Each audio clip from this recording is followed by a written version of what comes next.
آیت نمبر 213 213 كان الناس أمة واحدة فبعث الله النبيين مبشرين ومنذرين وأنزل معهم الكتاب بالحق ليحكم بين الناس فيما اختلفوا فيه وما اختلف فيه إلا الذين أوتوه من بعد ما جاءتهم البينات بغيا بينهم فهدى الله الذين آمنوا لما اختلفوا فيه من الحق بإذنه والله يهدي من يشاء إلى صراط مستقيم۔ اللہ تبارک و تعالیٰ فرماتا ہے کان الناس امة واحدہ، پہلے لوگ ایک ہی قوم ہوا کرتی تھی۔ اب اکثر مفسرین نے کہا کہ یہ حضرت آدم علیہ السلام کا زمانہ ہے۔ حضرت آدم علیہ السلام، سیدتنا حوا علیہ السلام اور ان کی جو نسل تھی تو وہ تو ایک ہی امت تھے، کوئی دو مذہب نہیں تھے، کوئی دو گروہ نہیں تھے، دو کاسٹ، دو قبیلے، دو نیشنز، کچھ نہیں تھا۔ امت بٹی ہوئی نہیں تھی، ساری کی ساری امت ایک تھی اور ان کی اولاد کثرت سے تھی اور سب پھیلتے گئے۔ اس کے بعد کیا ہوا؟ فبعث اللہ النبیین مبشرین ومنذرین۔ کان الناس امت پہلے ایک تھی، اس کا مطلب یہ ہے کہ بعد میں ان کے اندر اختلافات پڑ گئے، جو کہ دوسرے آیات میں دوسرے مقامات پر اللہ تبارک و تعالیٰ کلیئر اس کو بیان کیا، اس میں بھی بیان کیا لیکن آگے بیان کیا۔ فرماتا ہے اللہ تبارک و تعالیٰ کہ لوگ، ناس لوگ کو کہتے ہیں نا، کان الناس لوگ تھے، امتاً واحدہ ایک امت، پھر اس کے بعد ان میں اختلافات پڑ گئے تو کیا ہوا؟ فبعث اللہ النبیین مبشرین ومنذرین، پس بھیجا، بعث بھیجا، پس بھیجا اللہ تعالیٰ نے النبیین انبیاء کو، مبشرین ومنذرین خوشخبری دینے والے بنا کر اور ڈرانے والے بنا کر، مبشرین ومنذرین خوشخبری دینے والے اور ڈرانے والے بنا کر اللہ تبارک و تعالیٰ اپنے انبیاء کو بھیجا۔ وَأَنزَلَ مَعَهُمُ الْكِتَابَ بِالْحَقِّ، اچھا مبشرین یعنی اگر وہ اچھائی کا راہ اختیار کرے تو ان کے لیے خوشخبری ہے، برائی کا راستہ اختیار کرے تو ان کے لیے کیا کہتے ہیں، ان کے لیے عذاب ہے، ان کے لیے انذار ہے، ڈرانا ہے۔ وَأَنزَلَ مَعَهُمُ الْكِتَابَ بِالْحَقِّ، اور ان کے ساتھ، وَأَنزَلَ اور نازل کیا، معہم ان کے ساتھ یعنی ان انبیاء کے ساتھ کیا نازل کیا؟ الکتاب بالحق، حق کے ساتھ کتاب نازل فرمایا۔ اللہ تبارک و تعالی انبیاء علیہ السلام پر اپنی کتابیں، اپنا کلام نازل فرمایا حق کے ساتھ۔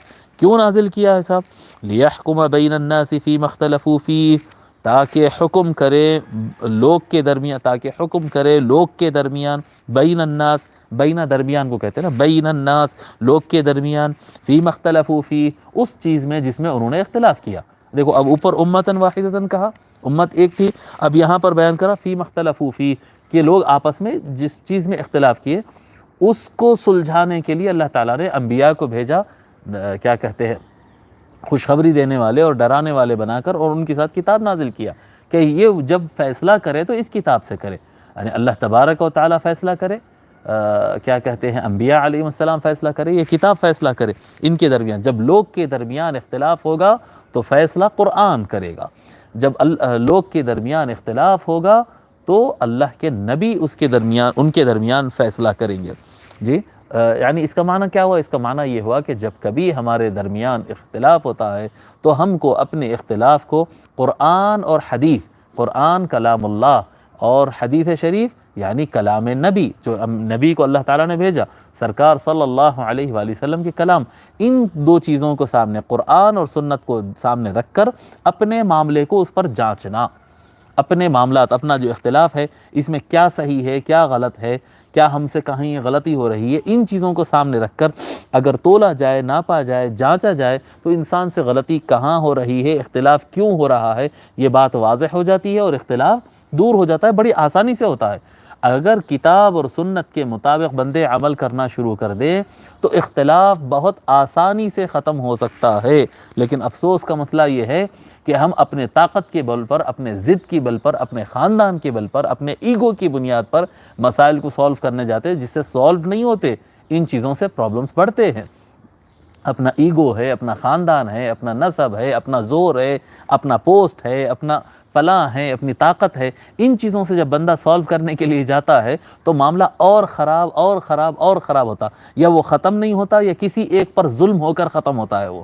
اور اگر اس کے بجائے اپنے ایگو کو، اپنے خاندان کو، اپنے پوزیشن کو، اپنی طاقت کو، سب کو کونے میں ڈالے اور اللہ رسول کے حکم کے مطابق اگر جانچے دونوں طرفین، دونوں فریق جن میں اختلاف ہوا ہے، عقیدے کا اختلاف ہو، پیسوں کا اختلاف ہو، خاندانی مسئلہ ہو، یا جو بھی اختلاف ہو، جس قسم کا بھی اختلاف ہو، اگر اس اختلاف کو قرآن اور سنت کو سامنے رکھے اور اپنی ایگو اور طاقت اور اپنی منمانی اور اپنی شہوات اور اپنی خواہشوں کو کونے میں ڈال کر کتاب و سنت کو سامنے رکھ کر اگر دونوں طرف فیصلہ کرے، بڑی آسانی سے فیصلہ ہوتا ہے اور فیصلہ حق کا ہوتا ہے، کسی پر ظلم نہیں ہوتا۔ لیکن کیا کریں گے، انسان کا اپنا ایگو ہوتا ہے، اور وہ ایگو جو ہے اسے دنیا میں بھی لڑائیوں میں اور پریشانیوں میں الجھاتا ہے، اور آخرت میں بھی اس کو جہنم تک پہنچاتا ہے۔ اللہ تبارک و تعالی ہماری حفاظت فرمائے۔ لِيَحْكُمَ بَيْنَ النَّاسِ فِيمَا اخْتَلَفُوا فِيهِ وَمَا اخْتَلَفَ فِيهِ إِلَّا الَّذِينَ أُوتُوهُ مِن بَعْدِ مَا جَاءَتْهُمُ الْبَيِّنَاتُ بَغْيًا بَيْنَهُمْ، اور اس میں اختلاف صرف انہوں نے کیا۔ وَمَا اخْتَلَفَ فِيهِ إِلَّا الَّذِينَ، دو نافیہ آتے ہیں جی، ما نافیہ ہے اور الا نافیہ ہے، تو مطلب صرف حصر کے ساتھ۔ اس میں اختلاف کون کیے؟ اس میں اختلاف وہی لوگ کیے ہیں جن کے پاس وہ کتاب آئی۔ بھئی کتاب جن کے پاس نہیں آئی انہوں اختلاف کرے، بات سمجھ میں آ رہا ہے، لیکن جن کے پاس کتاب آ گئی، جن کے پاس قرآن ہے، تورات ہے، انجیل ہے، زبور ہے، ایسے افراد آپس میں اختلاف کیے۔ وَمَا اخْتَلَفَ فِيهِ إِلَّا الَّذِينَ أُوتُوهُ مِن بَعْدِ مَا جَاءَتْهُمُ الْبَيِّنَاتُ بَغْيًا بَيْنَهُمْ، اس حق کے بارے میں، حق اور انصاف کے بارے میں وہی لوگ اختلاف کیے جن کے پاس کتاب آ گئی ہے، اور ان کے سامنے من بعد ما جاءتهم البینات، بعد اس کے کہ ان کے سامنے واضح دلیلیں آ گئی، واضح رہنمائی آ گئی، اللہ کا کلام سامنے موجود ہے، حق معلوم ہو چکا ہے، اس کے باوجود وہ لوگ اختلافات میں پڑے اور لڑائیاں جھگڑے کرے اور دشمنیاں کرے۔ وجہ کیا تھی؟ وجہ کیا تھی یہ اختلاف؟ یعنی حق واضح ہو جانے کے باوجود اختلاف کیوں کیے؟ فرمائے بغیم بینہم، آپس میں ایک دوسرے کے خلاف بغاوت کی وجہ سے، بغی کی وجہ سے۔ بغی، البغی، یہ بغی جو ہوتا ہے، بغاوت جو ہوتی ہے، یہ بڑی خطرناک چیز ہوتی ہے کہ کسی اور کا حق کو حق سمجھنے کے باوجود اور اپنے آپ کو غلطی پر معلوم ہونے کے باوجود ضد اور ہٹ دھرمی کی وجہ سے اس سے لڑنا اور اس کا حق کھینچنے کی کوشش کرنا، یہ بغاوت ہے، یہ بغاوت ہے، اور بغاوت اسلام میں بہت بڑا گناہ ہے، اور اس کی سزا جہنم ہے۔ جو باغی ہوگا اگر وہ توبہ نہیں کرے گا تو جو باغی ہوگا وہ جہنمی ہوگا۔ امام نصفی رحمۃ اللہ علیہ بغیم بینہم کی تشریح فرماتے ہیں کہ بغاوت کے اندر ہوتا کیا ہے۔ امام نصفی رحمۃ اللہ علیہ فرماتے ہیں بغیم بینہم ای حسدم بینہم، آپس میں ایک دوسرے سے حسد کی وجہ سے، وظلمن، اور ظلم کی وجہ سے، لحرصہم علی الدنیا، دنیا کی طلبی کی وجہ سے، وقلت انصاف منہم، اور ان کے اندر انصاف کے کم ہونے کی وجہ سے۔ جو آدمی باغی ہوتا ہے وہ انصاف نہیں کرتا، وہ دنیا کا طالب ہوتا ہے، وہ ظالم ہوتا ہے، اور وہ دوسروں سے حسد کرنے والا ہوتا ہے۔ یہ باغی کے صفات ہوتے ہیں جی، یہ باغی کے صفات ہوتے ہیں۔ ہمیشہ کبھی بھی اپنے آپ کو کیا کہتے ہیں، باغی نہیں بنانا، اپنے آپ کے اندر کیا کہتے ہیں، عدل رکھنا، دنیا طلبی کو کم کرنا، آخرت طلبی رہنا چاہیے، کسی سے حسد نہیں کرنا، کسی پر ظلم نہیں کرنا، باغی بننا نہیں، اور باغی کی سائیڈ نہیں لینا۔ لوگ باغیوں کی سائیڈ لیتے ہیں، ظالموں کی اور حاسدوں کی اور دنیا طلب کرنے والوں کی سائیڈ لیتے ہیں، باغی کی سائیڈ کبھی نہیں لینا، کیونکہ بغاوت جہنم میں لے جانے والی ہے، اور ظالم کا سپورٹ کرنا بھی جہنم میں لے جاتا ہے۔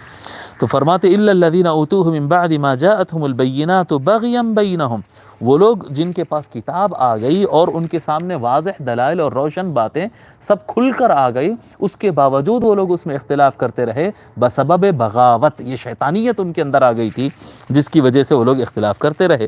فہدى اللہ الذین آمنوا لما اختلفوا فیہ من الحق بإذنہ، پس اللہ تبارک و تعالی ہدایت عطا فرمایا۔ فہدى اللہ، پس اللہ تعالی ہدایت عطا فرمایا، کس کو؟ الذین آمنوا، جو ایمان والے ہیں ان کو اللہ تعالی ہدایت دے دیتا ہے۔ جن کے اندر دنیا بھری ہوئی ہے اور شہوتیں اور ظلم بھرے ہوئے ہیں، وہ بغاوت کرتے اور جہنم کے راستے پر جاتے، اور جو ایمان والے ہیں ان کو اللہ تعالی ہدایت نصیب فرما دیتا ہے۔ اب وہ غلطی کرتے نہیں، اور اگر غلطی کر بھی دیں تو پھر توبہ کر لیتے ہیں، یہ ایمان والوں کی علامت ہے۔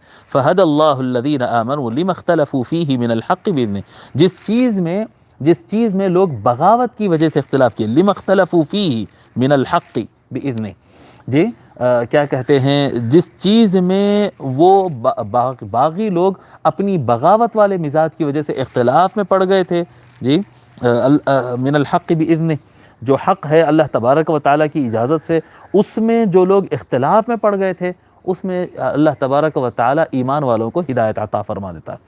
اپنی اجازت سے ان کو ہدایت عطا فرما دیتا ہے۔ جو حق میں بغاوت کرنے والے لوگ اختلاف کرے، اس چیز میں اختلاف میں پڑنے اور غلطی کی راہ پہ چلنے سے اللہ تبارک و تعالی اپنے حکم سے، اپنی اجازت سے ایمان والوں کو بچا لیتا ہے، ان کو ہدایت عطا فرما کر۔ واللہ یہدی من یشاء الی صراط مستقیم، اور جسے چاہا اللہ تبارک و تعالی صراط مستقیم کی ہدایت دیتا ہے۔ تو اب یہاں پر اللہ تبارک و تعالیٰ کیا بیان کیا ہے کہ جو انبیاء کی اطاعت کرتے ہیں اور کتاب اللہ کو تسلیم کرتے ہیں، اللہ تبارک و تعالیٰ ان کو ہدایت عطا فرماتا ہے اور صراط مستقیم پر چلاتا ہے۔ یہاں پر واللہ یہدی من یشاء الی صراط مستقیم، اللہ تعالیٰ جسے چاہا صراط مستقیم، اسٹریٹ پاتھ، سیدھے راستے پر چلاتا ہے۔ اور صراط مستقیم سے ہٹے ہوئے کون لوگ ہیں؟ وہ لوگ ہیں جن کے سامنے اللہ کے انبیاء، اللہ کے نبی کا قول بھی ہو اور اللہ کی منزل کردہ کتاب قرآن کریم بھی ان کے سامنے ہو، اس کے باوجود جو بغاوت کرتے ہیں، بغاوت کرتے اور ظلم کرتے ہیں، ان کے لیے صراط مستقیم کی کوئی ہدایت نہیں ہے۔ ٹھیک ہے۔